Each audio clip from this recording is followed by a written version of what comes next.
ہم کو روک نہ پائے گی جو حق کی راہ میں آئے گی، دیوار گرا دی جائے گی۔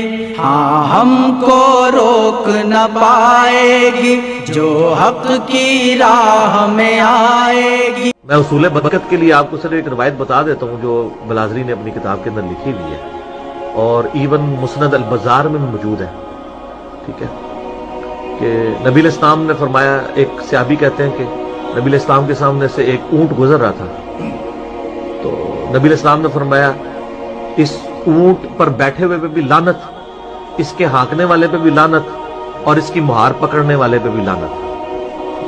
اب مسند البزار میں ان تینوں کے نام نہیں، بس اتنی روایت لکھی ہے، اور یہ روایت مجموع الزوائد میں امام ہیثمی ابن حجر اسقلانی کے استاد نے بھی لکھی ہے۔ میں ان اماموں سے پوچھتا ہوں یہ آپ نے دین کی کون سی خدمت کی ہے یہ روایت لکھ کے، کہ آپ کتاب روایت یہ لکھ رہے ہیں کہ اونٹ پہ بیٹھے ہوئے پہ بھی لعنت، ہانکنے والے پہ بھی لعنت، اور اس کی مہار پکڑنے والے پہ بھی لعنت، اور حدیث ختم۔ بتائیں نا کون ہے وہ بندہ، تو چھوڑ، تو بلازری نے بتا دیا نا کون ہے،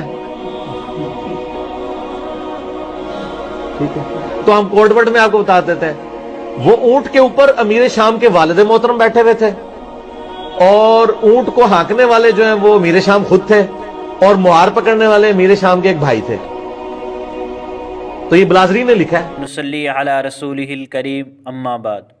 معزز سامعین، السلام علیکم ورحمۃ اللہ وبرکاتہ۔ حضرت حسین رضی اللہ تعالی عنہ نے کوفی فوج کے سامنے 3 شرائط پیش کی تھی یا نہیں، اس کے متعلق اختلاف ہے۔ کچھ لوگ کہتے ہیں کہ حضرت حسین رضی اللہ تعالی عنہ کا 3 شرائط پیش کرنا ثابت ہے، لیکن انجینئر مرزا جہلمی اور دوسرے لوگ کہتے ہیں کہ حضرت حسین رضی اللہ تعالی عنہ سے یہ بات قطعاً ثابت نہیں ہے کہ آپ نے 3 شرائط پیش کی ہوں، جن میں سے ایک یہ بھی تھی کہ مجھے یزید کے پاس جانے دو تاکہ میں جا کر اس کی بیعت کر لوں۔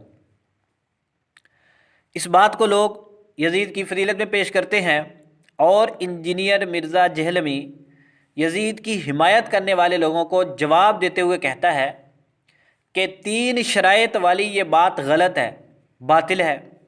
وہ اس کے کئی جوابات دیتا ہے۔ ان جوابات میں سے اس نے ایک جواب یہ بھی دیا ہے کہ تمہاری پیش کردہ یہ روایت انساب الاشراف بلازری میں ہے، اور یہ کتاب اپنے مصنف سے ثابت نہیں ہے۔ اور دوسری بات اس نے ساتھ یہ کہی کہ اگر تم انساب الاشراف کو صحیح کتاب مانتے ہو تو اس میں بہت ساری اور روایتیں بھی ہیں، ان کو بھی تم صحیح مانو۔ تو پھر اس نے ایک روایت پیش کی جس سے اس نے حضرت معاویہ رضی اللہ تعالیٰ عنہ، حضرت ابو سفیان رضی اللہ تعالیٰ عنہ، اور حضرت معاویہ کے بھائی حضرت یزید بن ابو سفیان رضی اللہ تعالیٰ عنہ کی مذمت ثابت کی، اور یہ کہنے کی کوشش کی ہے کہ اگر تم اس کتاب کو مانتے ہو تو پھر اس روایت کو بھی مانو۔ آج ہم انشاءاللہ آپ کے سامنے اس روایت کا جواب عرض کریں گے۔ پہلی بات آپ یہ سمجھیے کہ انجینئر مرزا جہلمی کا یہ کہنا کہ یہ روایت انساب الاشراف بلازری میں ہے، وہ کتاب ثابت ہی نہیں ہے، لہذا شرائط ہی ثابت نہیں، یہ بات تو بالکل فضول اور غلط ہے، کیونکہ 3 شرائط والی بات صرف انساب الاشراف میں نہیں ہے بلکہ یہ تاریخ طبری میں بھی ہے، اور وہاں پر یہ بات سند کے ساتھ موجود ہے، اور اس کی سند بھی صحیح ہے، جیسا کہ ہم ایک دوسرے بیان میں بتلا چکے ہیں، آپ وہاں پر سن سکتے ہیں، دیکھ سکتے ہیں۔ دوسری بات اس کا یہ کہنا کہ اگر تم اس کتاب کو ثابت مانتے ہو تو یہ بات بھی مانو، حالانکہ اس کی یہ بات بالکل جاہلانہ ہے۔ جس کتاب میں صحیح ضعیف دونوں طرح کی روایتیں ہوں، اس کتاب کے متعلق یہ ماننا کہ وہ اپنے مصنف سے ثابت ہے، اس سے یہ لازم نہیں آتا کہ آپ اس کے اندر لکھی ہوئی ہر بات کو مانو۔ اب میں انجینئر سے پوچھتا ہوں کہ تم تاریخ طبری کو، امام طبری کی کتاب مانتے ہو یا نہیں؟ وہ کہے گا مانتے ہیں۔ تو پھر میں اس میں ایک روایت دکھا دوں کہ جو حضور پاک صلی اللہ علیہ وسلم کے خلاف ہو، یا حضرت ابوبکر کے خلاف ہو، یا حضرت عمر کے خلاف ہو، تو پھر تم اس کو مانو گے؟ قطعاً نہیں مانو گے۔ تم کہو گے کتاب تو اپنے مصنف سے ثابت ہے لیکن یہ روایت ثابت نہیں ہے۔ بالکل اسی طرح ہم کہتے ہیں کہ انصاب الاشراف تو ثابت ہے لیکن اس کی یہ روایت ثابت نہیں ہے۔ اگلی بات، اس نے بات کو تقویت دینے کے لیے یہ بات کہی کہ مسند البزار میں ایک روایت آتی ہے کہ حضور پاک صلی اللہ علیہ وسلم کے سامنے سے ایک سواری گزری، ایک آدمی اس پر سوار تھا، ایک اس کو آگے سے کھینچ رہا تھا اور ایک پیچھے سے ہانک رہا تھا۔ حضور پاک صلی اللہ علیہ وسلم نے فرمایا، اس میں یہ روایت ہے کہ اس کے اوپر بیٹھے ہوئے شخص پر بھی، ہانکنے والے پر بھی اور کھینچنے والے پر بھی اللہ تعالیٰ کی لعنت ہو۔ پھر اس نے دکھایا مجمع الزوائد سے کہ انہوں نے کہا کہ اس کے راوی ثقہ ہیں۔ پھر یہ کہتا ہے کہ دیکھو مسند البزار میں نہیں بتلایا گیا کھینچنے والا کون ہے، اوپر بیٹھنے والا کون ہے اور پیچھے سے ہانکنے والا کون ہے۔ اس نے اس بات کی وضاحت کے لیے انصاب الاشراف کی روایت پیش کی اور بڑے مزے لے کر بیان کیا کہ اوپر بیٹھنے والے حضرت ابو سفیان ہیں اور کھینچنے والے حضرت یزید ہیں، حضرت معاویہ کے بھائی، اور پیچھے سے چلانے والے حضرت معاویہ رضی اللہ تعالیٰ عنہ، تینوں پر اللہ نے لعنت کی، نعوذ باللہ من ذالک۔ اب دونوں روایتوں کا جواب سنیے۔ اس نے یہ روایت پیش کی ہے مسند البزار سے اور محدث حیثمی کا حوالہ پیش کیا رجال الثقات کا۔ یاد رکھیں مسند البزار کی روایت قطعاً صحیح نہیں ہے، کیونکہ اس میں امام بزار کا استاد السکن بن سعید مجہول ہے، جیسا کہ محشی نے حاشیہ کے اندر اس کی وضاحت کر دی ہے، لہذا مسند البزار کی روایت کو تو پیش ہی نہیں کیا جا سکتا۔ اور اگلی بات، اب یہ روایت آ گئی انصاب الاشراف سے جس میں لوگوں کے نام بھی لکھے ہوئے ہیں، تو پہلے ہم بات کرتے ہیں اس کی سند پر، پھر ہم بات کریں گے اس کے متن پر۔ اس میں ایک راوی ہے سعید بن جمحان، یہ روایت کرتا ہے حضرت سفینہ رضی اللہ تعالیٰ عنہ سے۔ یہ راوی تو ثقہ ہے لیکن اس کے ساتھ محدثین نے یہ بھی بتلایا، مثلا امام ابو داود رحمۃ اللہ علیہ نے، کہ یہ راوی تو ثقہ ہے لیکن محدثین کی ایک جماعت اس کی ان روایتوں میں طعن کرتی ہے کہ جو یہ حضرت سفینہ رضی اللہ تعالیٰ عنہ سے بیان کرتا ہے۔ اس طرح امام بخاری رحمۃ اللہ علیہ نے فرمایا کہ اس کی حدیثوں میں کئی عجیب و غریب حدیثیں ہیں۔ اسی طرح علامہ ابن حجر عسقلانی رحمۃ اللہ علیہ نے فرمایا کہ اس کے کئی حدیثوں میں یہ راوی منفرد ہے، اکیلا ہے۔ اس سے کیا معلوم ہوا کہ یہ راوی تو ثقہ ہے، صدوق ہے، لیکن اگر یہ روایت حضرت سفینہ رضی اللہ تعالیٰ عنہ سے اور یہ ہو بھی منفرد، جیسا کہ علامہ ابن حجر عسقلانی رحمۃ اللہ نے لکھا ہے، تو پھر اس کی روایت قابل غور ہوگی۔ ہاں اگر اس کی روایت قرآن پاک کے خلاف ہو، حدیث متواتر کے خلاف ہو، حدیث مشہور کے خلاف ہو، یا کسی صحیح روایت کے خلاف ہو، یا اصولوں کے خلاف ہو، تو پھر اس کی روایت کو معتبر نہیں سمجھا جائے گا۔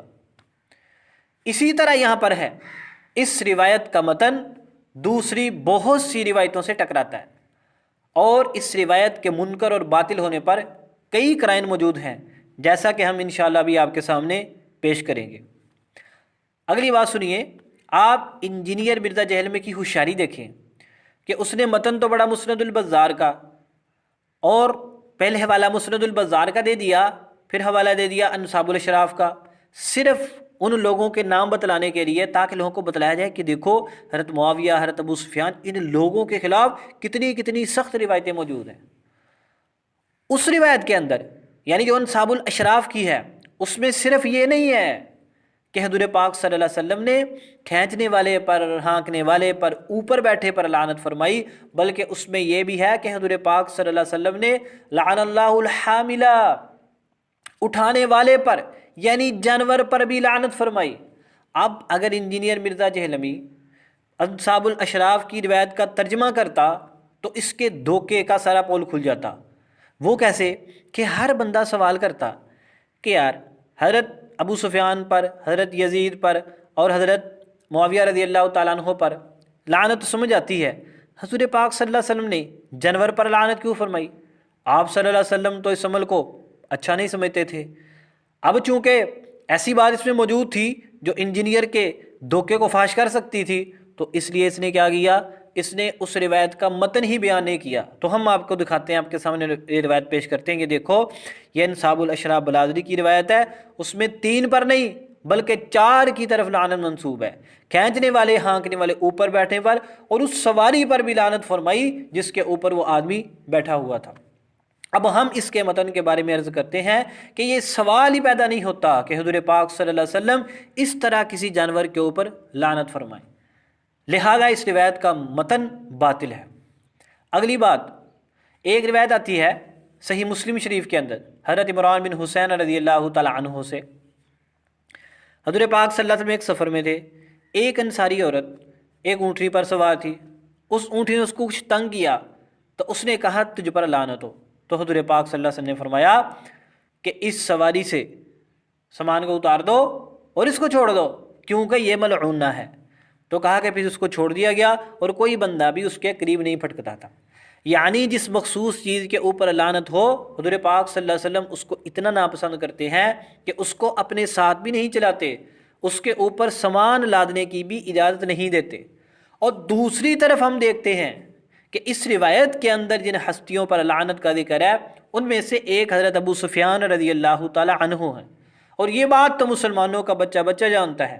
فتح مکہ کے موقع پر آپ صلی اللہ علیہ وسلم نے کیا فرمایا تھا کہ جو شخص ابو سفیان کے گھر میں داخل ہو اس کو بھی امان ہے۔ اور دوسری بات، رسول پاک صلی اللہ علیہ وسلم نے حضرت ابو سفیان رضی اللہ تعالی عنہ کو نجران کا عامل بنایا تھا۔ اگر وہ نعوذ باللہ لعنتی شخص ہوتے، ان پر اللہ کی لعنت برسی ہوتی، تو حضور پاک صلی اللہ علیہ وسلم کبھی بھی ان کو نجران کا عامل نہ بناتے۔ ملعون شخص اس قابل نہیں ہوتا کہ اس کے پاس بیٹھا جائے، چاہے جائے کہ اس کو ایک اتنے بڑے علاقے کا عامل بنا دیا جائے۔ اور مزے کی بات یہ ہے کہ وہ رسول پاک صلی اللہ علیہ وسلم کے انتقال تک نجران کے عامل رہے، حضرت ابو سفیان رضی اللہ تعالیٰ عنہ۔ یہ بات بھی اس بات کی دلیل ہے کہ اس روایت کا متن باطل ہے۔ اور دیکھو، طائف کے اندر حضور پاک صلی اللہ علیہ وسلم نے لوگ بھیجے ان سے صدقات کی وصولی کے لیے، اور ان کا ذمہ دار حضرت ابو سفیان رضی اللہ تعالی عنہ کو بنایا۔ کیا ایک ملعون شخص اس قابل ہوتا ہے کہ اس کو صدقات کی وصولی کے لیے بھیجا جائے؟ یہ تو حضرت ابو سفیان کی بات، اور بھی بہت ساری باتیں ہیں۔ یہ ساری باتیں اس بات پر دلالت کرتی ہیں کہ اس روایت کا متن باطل ہے۔ حضور پاک صلی اللہ علیہ وسلم نے قطعاً حضرت ابو سفیان رضی اللہ تعالیٰ عنہ پر لعنت نہیں فرمائی۔ اگلا نام لیا حضرت معاویہ رضی اللہ تعالیٰ عنہ کا، صحیح مسلم میں حدیث موجود ہے، حضرت ابو سفیان رضی اللہ تعالیٰ عنہ نے فرمایا کہ یا رسول اللہ میرے بیٹے کو کاتب بنا لیجئے۔ حضور پاک صلی اللہ علیہ وسلم نے فرمایا ٹھیک ہے۔ اگر نعوذ باللہ ان پر لعنت ہوتی تو حضور پاک صلی اللہ علیہ وسلم ان کو اپنا کاتب بناتے؟ قطعاً کاتب نہ بناتے۔ اس کے علاوہ تو حضور پاک صلی اللہ علیہ وسلم سے حضرت معاویہ رضی اللہ تعالیٰ عنہ کے لیے ان گنت دعائیں منقول ہیں۔ اے اللہ اس کو ہدایت عطا فرما، اس کے ذریعے سے لوگوں کو ہدایت عطا فرما، اس کو ہادی بنا، اس کو مہدی بنا۔ کتنی روایتیں موجود ہیں، ہم نے ایک مضمون لکھا، اس میں 10 روایتیں جمع کی ہیں ہم نے حضرت معاویہ رضی اللہ تعالیٰ کی فضیلت پر، آپ اس کو ضرور پڑھیں۔ اگر نعوذ باللہ وہ لعنتی شخص ہوتے تو حضور پاک صلی اللہ علیہ وسلم ان کو یہ سعادتیں کبھی نہ دیتے۔ اور پھر ان کے بھائی حضرت معاویہ کے بھائی حضرت یزید بن ابو سفیان رضی اللہ تعالیٰ عنہ، ان پر کیسے لعنت فرمائی؟ ان کا کیا قصور تھا؟ چلو ان دو کو تو تم کہتے ہو، ان کے تو تم مخالف ہو، حضرت ابو سفیان کے، حضرت معاویہ کے، تو حضرت یزید بن ابو سفیان رضی اللہ عنہ کو تم اچھا سمجھتے ہو، ان پر لعنت کیوں فرمائی؟ تو یہ جو میں نے بعد میں باتیں بتلائی ہیں، یہ سارے کے سارے قرائن اس بات کی گواہی دیتے ہیں کہ وہ روایت بالکل باطل ہے۔ ایسی کوئی بات نہیں ہے کہ حضور پاک صلی اللہ علیہ وسلم نے سواری کے اوپر لعنت فرمائی ہو اور اس کے اوپر بیٹھے حضرت ابو سفیان پر، حضرت معاویہ پر اور حضرت یزید بن ابو سفیان رضی اللہ تعالیٰ پر لعنت فرمائی ہو۔ یہ انجینئر مرزا جہلمی کا اعتراض کرنا بالکل باطل ہے، اور یہ کہنا کہ اگر انصاب الاشراف کی اس بات کو مانتے ہو تو فلاں بات کو بھی مانو، یہ تو تمہارا ڈھکوسلا ہی فضول ہے۔ اس طرح تو تمہیں بہت ساری کتابوں کا انکار کرنا پڑے گا۔ ہاں البتہ تم کتاب کو ثابت مان لو، اگر ثابت ہو تو، اور روایت کے بارے میں تحقیق کر لو کہ اس کی سند کیسی ہے، اس کا متن کیسا ہے۔ تو یہ نہ تو یہ روایت مسند البزار میں صحیح ہے اور نہ ہی یہ انصاب الاشراف میں صحیح ہے۔ سند کے اعتبار سے بھی ہم نے اعتراض بتا دیا، اور متن کے اعتبار سے اس میں جو کمزوریاں موجود ہیں وہ بھی ہم نے آپ کے سامنے رکھ دی۔